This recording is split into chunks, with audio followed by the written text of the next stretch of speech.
Hello friends, आप सभी का आपके अपने YouTube चैनल कालचक्र इतिहास की यात्रा में स्वागत है।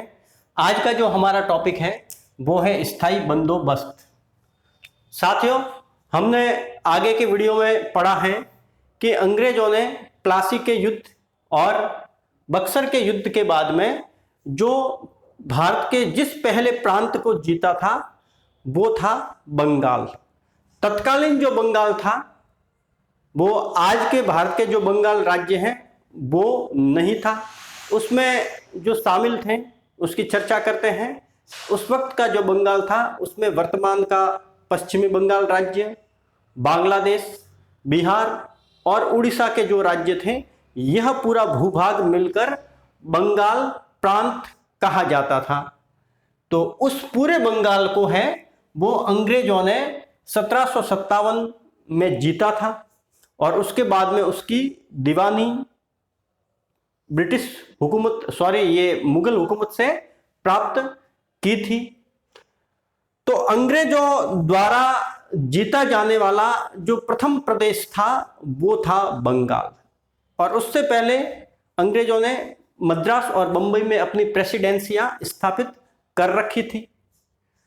तो जब किसी प्रदेश को अंग्रेजों ने जीता है तो वहां से भू राजस्व की जो प्राप्ति है या उससे जो अधिकाधिक वो फायदा ले सकते हैं वो लेना चाहेंगे।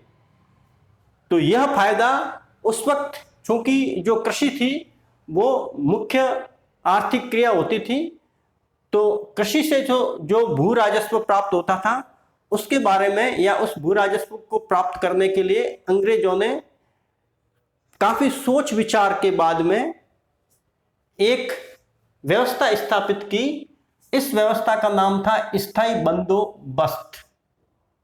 इसके और भी दो नाम थे, जिसको जमींदारी व्यवस्था या स्तंभरारी बंदोबस्त भी कहा जाता था। तो अपने कच्चे माल के आयात के लिए पूर्ण भारत के सारे भागों को, हिस्सों को, जो बाद में बच गए थे राज्य, उन सभी को जीतने के लिए औपनिवेश घुसपैठ है या दूर दराज के ग्रामों तक उपनिवेशवाद की घुसपैठ है, उसको बनाने के लिए और भारत में ईस्ट इंडिया कंपनी के शासन को मजबूत आधार देने के लिए उनको आर्थिक स्रोतों की महती आवश्यकता थी। और यह आर्थिक स्रोत है वो भू राजस्व प्राप्ति के रूप में बंगाल से करना चाहते थे। अब अंग्रेजों के सामने जो महत्वपूर्ण समस्या थी वो यह थी कि ये एक ऐसे देश से आते थे जिनका भारत से भाषाई तौर पर, पारंपरिक तौर पर, रीति रिवाजों या धर्म के तौर पर कोई ज्यादा अटैचमेंट नहीं था या समानता नहीं थी। अर्थात दोनों की सभ्यता, संस्कृति, परंपराएं, रीति रिवाज जो थे वो अलग थे, दोनों अर्थात अंग्रेजों और भारतीयों के। तो भारतीयों से भू राजस्व प्राप्ति एक जटिल काम था। उन लोगों से भू राजस्व प्राप्ति जो भाषाई आधार पर, रीति रिवाज, धार्मिक और हर आधार पर अंग्रेजों से भिन्न थे, उनसे भू राजस्व की प्राप्ति करना अंग्रेजों के लिए वाकई जटिल काम था। तो इसके लिए उन्होंने कुछ प्रयोग जो है वो किए। स्थायी बंदोबस्त से पहले हेस्टिंग्स ने कुछ प्रयोग किए जो सारे हैं वो असफल रहे। उसके बाद में 1786 में लॉर्ड कॉर्नवालिस है वो भारत का गवर्नर जनरल बनकर भारत आया। उसने अपने शासन के अंतिम काल में अर्थात 1793 में उसने एक भू राजस्व व्यवस्था स्थापित की। उस व्यवस्था का नाम था स्थायी बंदोबस्त। जैसा कि नाम से ही विदित है, यह जो व्यवस्था थी वो हमेशा के लिए थी, स्थायी थी, हमेशा के लिए थी, इसलिए इसको स्थायी बंदोबस्त भी कहा जाता है। और यह व्यवस्था है वो अंग्रेजों ने जमींदारों के साथ की थी। अंग्रेजों की यह संभवतः एक गलत फहमी थी कि ब्रिटेन में जो कृषि का केंद्रीय चरित्र होता था वो वहां का भूस्वामी होता था। यह भूस्वामी बटाईदार अर्थात जो रैयत थे या किसान थे उनकी नजर में तो भूस्वामी था ही था, वो राज्य की नजर में भी वास्तविक भूस्वामी होता था, अर्थात उसके भूमि पर अधिकारों को राज्य है वो चुनौती नहीं दे सकता था।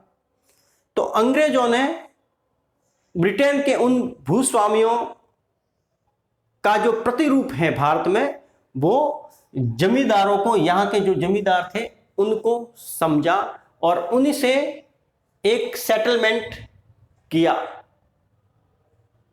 एक बंदोबस्त है वो किया।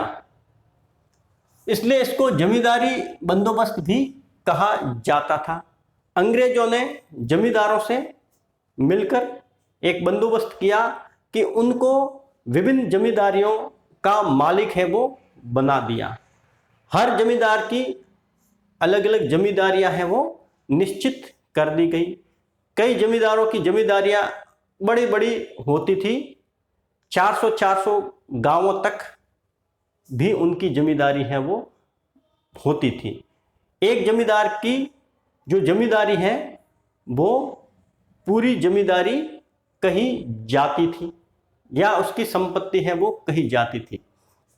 उसमें रहने वाले जो किसान थे वो उस जमींदार की दया पर निर्भर थे। जमींदार जो होता था वो किसानों के लिए तो वास्तविक भूस्वामी या मालिक था, लेकिन कंपनी के नज़र में वो मालिक नहीं था। अर्थात कंपनी की नज़र में भूमि की जो वास्तविक मालिक है वो ईस्ट इंडिया कंपनी ही थी। या यूं कह दें कि जो जमींदार है वो खुद कंपनी का एक तरीके से बटाईदार बनकर रह गया था, जैसे कि जो सामान्य बटाईदार था वो जमींदार का बटाईदार था, ऐसी ही उसकी स्थिति बनकर रह गई थी। अब इस स्थायी बंदोबस्त या इसको जो लागू है वो भारत में कौन कौन सी जगह पर किया गया। जो ब्रिटिश भारत था उसमें अलग अलग जगहों पर अलग अलग भू राजस्व व्यवस्थाएं अंग्रेजों ने स्थापित की। जैसे कुछ इलाके थे वहां रैयतवाड़ी व्यवस्था स्थापित की, कुछ इलाके ऐसे थे जहां महालवाड़ी व्यवस्था स्थापित की। लेकिन सबसे पहले जो व्यवस्था भू राजस्व व्यवस्था स्थापित की वो थी स्थायी बंदोबस्त, और उनके जो इलाके थे अर्थात वो किन क्षेत्रों में लगाई गई थी उसकी हम चर्चा करते हैं। तो हम इसके लिए भारत के मानचित्र को एक तरीके से देखते हैं।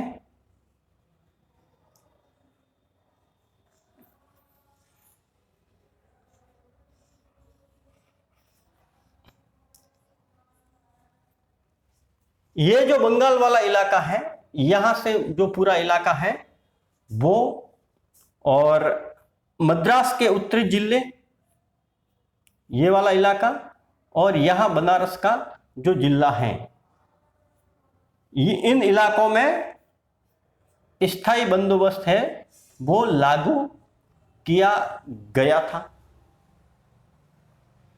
यहां बंगाल, बिहार और उड़ीसा वर्तमान का, और बांग्लादेश है वो सब इसमें शामिल हो जाएंगे। तो इन इलाकों में स्थायी बंदोबस्त अंग्रेजों ने लागू किया था। इस बंदोबस्त की क्या विशेषता थी या उसमें क्या हुआ उसकी हम चर्चा करते हैं। अंग्रेजों ने जमींदारों से एक व्यवस्था स्थापित की कि जो भी राजस्व है वो निश्चित कर दिया गया उनकी अपनी अपनी भू संपदाओं पर, कि आपकी इतनी भू संपदा है तो आपको इतना जो है वो वार्षिक राजस्व देना पड़ेगा। अर्थात जिनके पास में ज़्यादा गांव होंगे या उन गांवों की ज़्यादा उर्वरक जमीन होगी तो उनसे ज़्यादा राजस्व की आशा है वो की जाती थी, और जिनके पास में कम जमीन या कम गांवों के जो जमींदार होते थे उनसे कम होता था। तो एक निश्चित राशि तय कर दी जाती थी और फिर यह जमींदार पर निर्भर रहता था कि वो अपने अधीन जितने गांव आते हैं उनसे कितनी कितनी राशि है वो वसूल करें।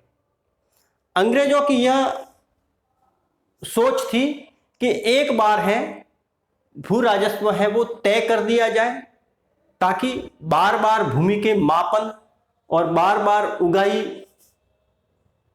की जो व्यवस्था है उससे मुक्ति मिल जाए और जो ब्रिटिश प्रशासकीय और असैनिक अधिकारी हैं उनका अन्य कामों में इस्तेमाल है वो किया जा सके।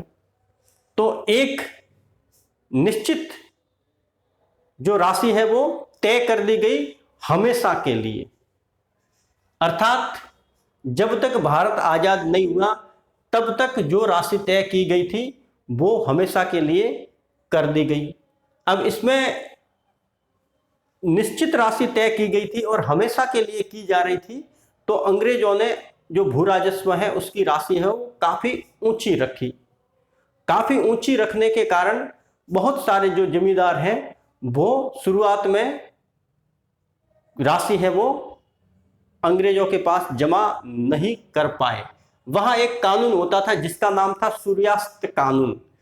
उसमें एक दिन तय कर दिया जाता था कि उस दिन के सूर्यास्त तक अगर निश्चित राशि जमा नहीं हुई जमींदार के द्वारा तो उसकी जो जमींदारी है उसको नीलाम करने का और नीलाम करके उस राशि को वसूल करने का अधिकार है वो कंपनी के पास में सुरक्षित था।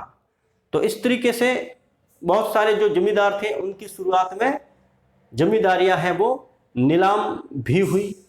इस व्यवस्था को तय करने के पीछे अंग्रेजों की एक सोच यह भी थी कि इससे जो जमींदार हैं जिनको ईस्ट इंडिया कंपनी ने जमींदारी दी है या जमींदारी का मालिक बनाया है वो अंग्रेजों के स्वामी भक्त सेवक बनकर उभरेंगे।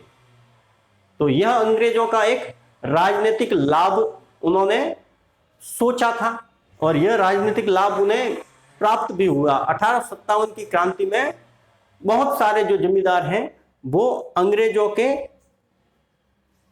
सेवक सहायक के रूप में उभरकर सामने आए। अंग्रेजों का मानना यह भी था कि जो जमींदार हैं वो बाद में भूमि सुधार करेंगे, सिंचाई की व्यवस्था करेंगे और इस तरीके से कृषक हैं उनकी स्थिति भी सुधरेगी। तो इस तरीके से बहुत सारी चीजों को देखते हुए अंग्रेजों ने स्थायी बंदोबस्त की जो है व्यवस्था की थी। अब स्थायी बंदोबस्त से भारतीय समाज को और अंग्रेजों को भी क्या क्या हानियां हुई। अंग्रेजों ने जो स्थायी बंदोबस्त किया था यह 30-40 सालों के लिए होता तब तो ठीक था, लेकिन हमेशा के लिए शाश्वत रूप से एक व्यवस्था में ढाल देना या एक व्यवस्था को फिक्स कर देना बुद्धिमानी नहीं कही जा सकती थी, क्योंकि यह व्यवस्था है वो भारत की आजादी तक बरकरार रही। अर्थात जब व्यवस्था लागू हुई उससे आगे जाकर 150 सालों से भी ज्यादा समय तक यह व्यवस्था रही। तो 150 सालों की कीमतों का है वो उसका जो अनुमान है वो लगाना बड़ा ही मुश्किल रहता है, क्योंकि समय समय के साथ में बदलाव है वो आते हैं।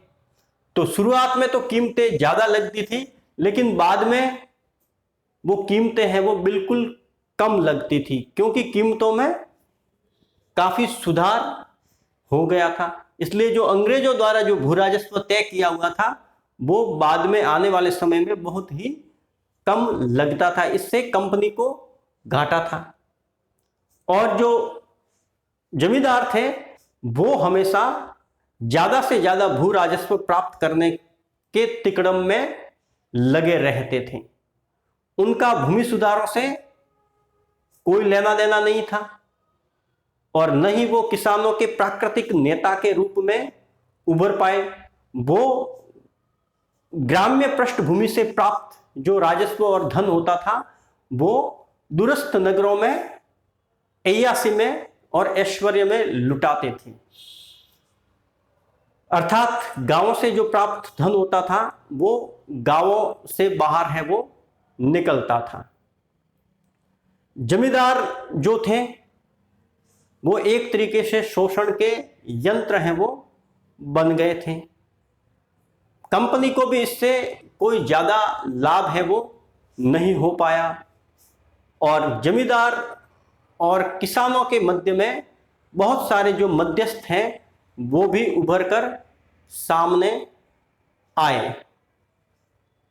तो बहुत सारी जो कमियां हैं वो इस व्यवस्था में रही और आगे जाकर इसके बहुत ही भयंकर जो परिणाम हैं वो कृषि के लिए भी आए, क्योंकि जो किसान होते थे उनका जमीन पर मालिकाना अधिकार है वो इस कानून के तहत नहीं माना जाता था, इस व्यवस्था के तहत नहीं माना जाता था।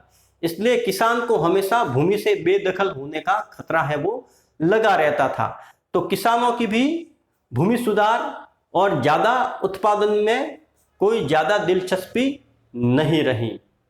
तो ये सारे जो इसके दुष्परिणाम थे उसको देखते हुए आजाद भारत में 1955 में एक एक्ट द्वारा जमींदारों को भारतीय राजस्व से काफी धन देकर उनको मुक्त कर दिया गया और इस व्यवस्था को समाप्त कर दिया गया। आज का टॉपिक यही समाप्त होता है। धन्यवाद।